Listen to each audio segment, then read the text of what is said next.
Hello ভাই বোনেরা, জন্মাষ্টমীর শুভেচ্ছা জানিয়ে আজকে সুখে নীড়ের ভিডিওটি শুরু করছি। আশা করি তোমরা সবাই ভালো আছো, আমিও ভালো আছি। এই আমার ছোটোটা এই লালুর লেজটাকে নিয়ে খেলা করছে। ভাই বোনেরা, লালু এখন অনেক ভালো আছে। প্রায় 15 দিন বাদে লালুর সম্বন্ধে আবার তোমাদের জানাচ্ছি। ও 4টে অ্যান্টিবায়োটিক খেয়েছে। 4টে অ্যান্টিবায়োটিক খেয়ে ও মোটামুটি ভালো আছে। সে অ্যান্টিবায়োটিক খাওয়াতে গিয়ে যা কষ্ট করতে হয়েছে ভাই বোনেরা, ওকে তো আর আমি এখন ধরে খাওয়াতে পারি না। ওর তো আর ইঞ্জেকশন দেওয়া নেই। সেই মাছের সাথে মিশিয়ে টিশিয়ে, গন্ধে তো কিছুতেই খাবে না। অনেক কষ্টে ভাই বোনেরা কাঁচা মাছ দিয়ে খাওয়াতে হয়েছে। কাঁচা মাছের ইলিশ মাছের ওর বাবাকে ইলিশ মাছ আনতে হয়েছে। সেই ওই যে দেখেছেন খোকা ইলিশ খেয়েছি কদিন ধরে, ওই খোকা ইলিশ টিলিশ দিয়ে মেখে টেখে দিয়ে ওকে কত কষ্টে খাওয়াতে হয়েছে ভাই বোনেরা। বলতে নেই, এখন অনেক ভালো আছে। হলুদ দিয়েছিলাম কয়েকদিন, কিন্তু হলুদটা খেয়ে না ওর বমি হয়ে যেত। ওখানটায় চুলকাতো, খেত, কী করে ওর মুখে যেত, বমি করে দিত। তা ওর বাবা বলেছে আর হলুদ দিও না, ওষুধ খেয়েছে যা, ও কাজ ঠিক হবে। সত্যি একদম ভালো হয়েছে, আমি দেখাচ্ছি একটু বাদে।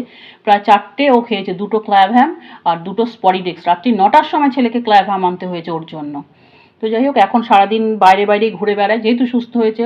অসুস্থ হয়ে গেলেই ওর আমাদের কথা মনে পড়ে, এই মাটাকে মনে পড়ে যে আমারও একটা মা আছে, আমারও একটা ঘর আছে। রাতে সারাদিনই ছিল আজকে, এই এসছে এখন আবার আমার কাছে খেয়েছে। আরেকটা হিজু বলি ভাই বোনেরা, তারও অবস্থা খুব খারাপ। তারও কানে ওই রকম খুবলানো মার্কে কেটে গেছে। সে ছবিও আমি তুলতে পারছি না। ছবি যে তোমাদের দেখাবো, সে আমাকে দেখে পালাচ্ছে। কি না, প্রথম দিন একটা গোটা অ্যান্টিবায়োটিক তাকে খাইয়ে দিয়েছি। কি করব মানে পরে ভাবলাম যে ও কি করে হজম করবে একটা অ্যান্টিবায়োটিক, সব ক্ল্যাভহ্যামের মতন। ক্ল্যাভহ্যাম তো অনেক পাওয়ারফুল। তো যাই হোক, ওটা খেয়ে ওর কান অনেক ভালো আছে। পরের দিন অনেক ভালো হয়ে গেছে ভাই বোনেরা। আর হলুদ দিয়েছিলাম। এখন কি হয়েছে ভাই বোনেরা, ও না আর আমার কাছে আসতে চায় না। আমাকে দেখলেই দূরে চলে যাচ্ছে। আমার খাচ্ছে, আদরও খাচ্ছে না। ও ভাবছে আমার হাতে বোধহয় হলুদ আছে। আর খাওয়া, আজকেও ওষুধ মেশানো খাবার দিয়েছি, কিন্তু সে খায়নি। সেটা আমার ছোট বিড়ালটার মাটা খেয়ে নিয়েছে, একদম হাঁপলে খেয়ে নিয়েছে। কিন্তু ও খেলো না। ওর বাবা তো ওকে রেগে গিয়ে বলছে বেরো এখান থেকে, তোকে খেতে হবে না, ভালো হতে চাস না। আমি বলছি না, ওরকম করো না, পশু, ওরা বোঝে না, ছাড়ো। বলে আবার ওকে এমনি নর্মাল মুড়ি ক্যাট ফুড দিয়ে মিশিয়ে দিলাম, মাংসের টেংরি দিলাম, ওসব খেয়ে ও চলে গেছে। তবে কান ওই একটা ক্ল্যাভহ্যাম খেয়ে অনেক ভালো আছে, অনেক ভালো আছে ভাই বোনেরা।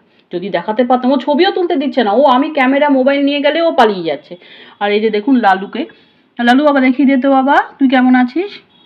তো যাই হোক ভাই বোনেরা, আজকের ভিডিওটা ভালো লাগলে অবশ্যই একটা লাইক চিহ্ন দেবে, আর সাবস্ক্রাইব করে আমার পাশে থেকো, আমাকে এগোতে সাহায্য করে। এই যে একটার এখন একটু চিহ্ন আছে, একদম শুকিয়ে গেছে। আর একটা তোমরা বুঝতেই পারবে না, এইটা দেখতে পাচ্ছ তো, এই যে এইটা দেখো কাটাদার।